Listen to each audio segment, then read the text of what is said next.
Looking for a fun weekend project that's both practical and eye-catching? In this video, I'll show you how to build this unique tree branch style plant stand, perfect for displaying 3 4-inch pots in style. It's simple, sturdy, and a great way to bring some handcrafted charm into your home or garden. Let's get started. I already had a number 3 Pegasus modified geometry blade in the scroll saw from my last project, so I'll start by cutting the 1/4-inch thick maple circles that the pot saucers will rest on. I determine what blade size to use by taking into account the thickness and hardness of the wood, plus the complexity of the pattern. If you're new to scroll sawing, I recommend you watch my complete video on the subject. I'll leave a link on the screen and in the description. I usually start with the inside cuts. These circles have a small rectangular slot that will receive the tab on top of the branch. The slot and tab construction plus a little glue will make these strong joints. I checked the slot size on the pattern with a ruler and noticed they were a little bit less than a 1/2 inch wide. This means that when I printed the pattern, I forgot to ensure the printer was set to make the copy at 100%. So take this as a tip. Always check to see that the pages are being printed at 100% to avoid measurement problems during construction.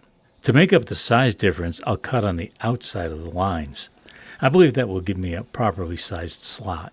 You want a snug fit for this tab into the slot to provide the maximum strength to this joint. I cut from the pilot hole to the nearest corner, stopped there, and pulled the wood back very slightly, just enough so the blade was no longer cutting. Then I used the saw blade kerf just created, plus the waste area, to turn the wood to the next direction I wanted to cut, and put pressure on the wood to start cutting again. This is my standard method for cutting sharp inside corners. Sharp corners are particularly important for slot and tab construction. You want solid contact between the 2 pieces of wood for good holding power, as well as a good look. Now I can move on to the outside cut for the circle. Cutting a perfect circle actually is not that easy. It takes a good eye and a steady hand. I think the keys are to keep the wood moving and to let the blade do the work. If you have trouble staying right on the line, stay on the outside of the line so you can come back later and sand down to the line. There are 2 layers of leaves for the base, both made from 1/2 inch thick maple. Once again, I made the inside rectangular slot cut for the tab first. The number 3 blade is still sufficient for this material and thickness, and so I kept using it. The outside cut is somewhat complex, which is a reason to stick with the smaller blade.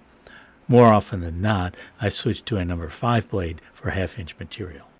There is one very tight turn here, and I have a cutting tip for you on this one. I cut to the point where the change of direction needed to be made, but instead of trying to make the turn, I stopped cutting and backed the blade up a short distance.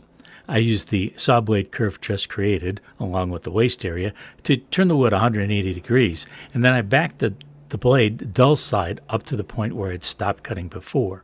From there, it was now easy to move the board the small amount needed to start cutting in the next direction. The rest of the outside cut is a matter of following the line and letting the blade do the work. The blade was getting dull, so I replaced it. The note produced when I plucked the blade tells me the blade is tight in the blade holders and properly tensioned. Once again, I made the interior cut first, using the tried and true method I described to create the 90-degree corners.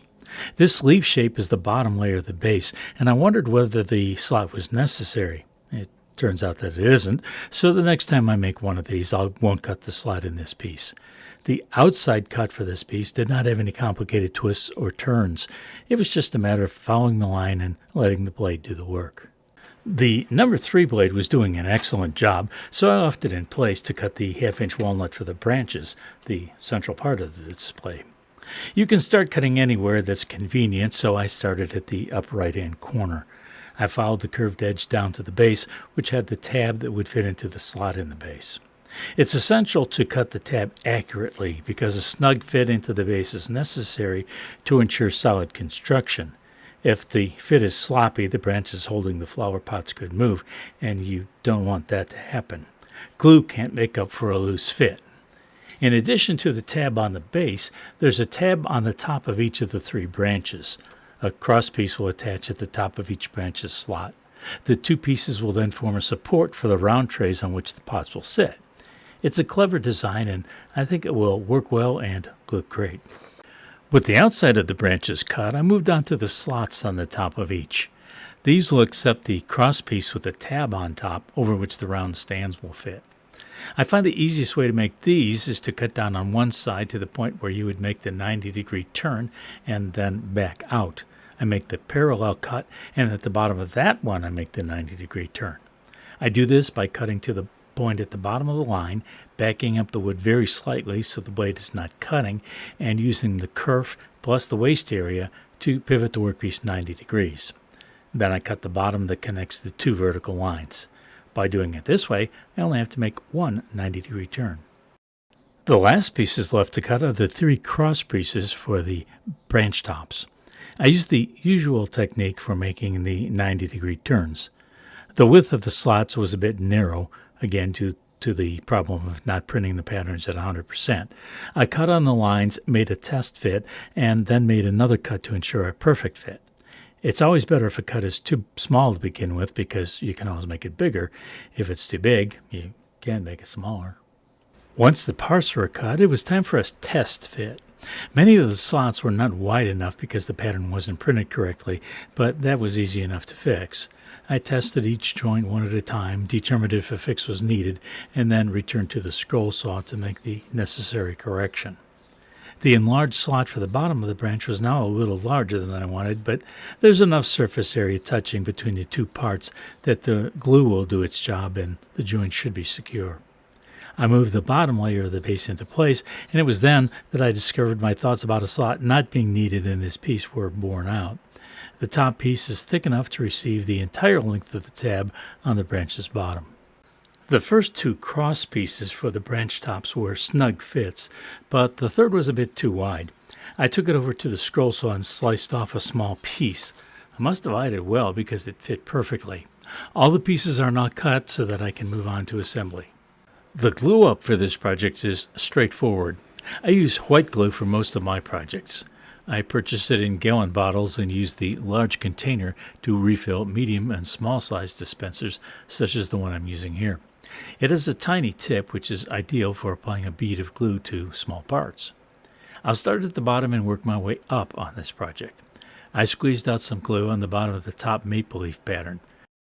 I placed it on top of the bottom pattern and used two spring clamps to hold them together securely while the glue dried.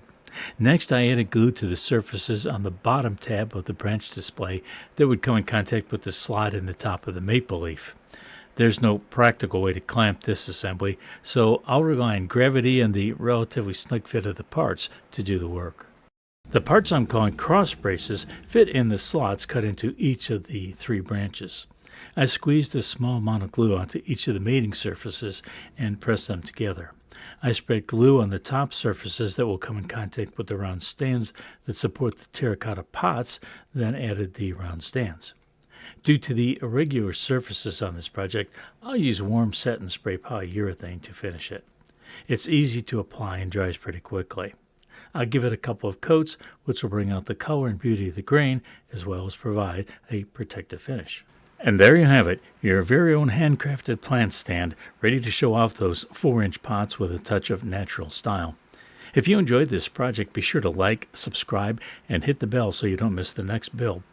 Got questions or ideas?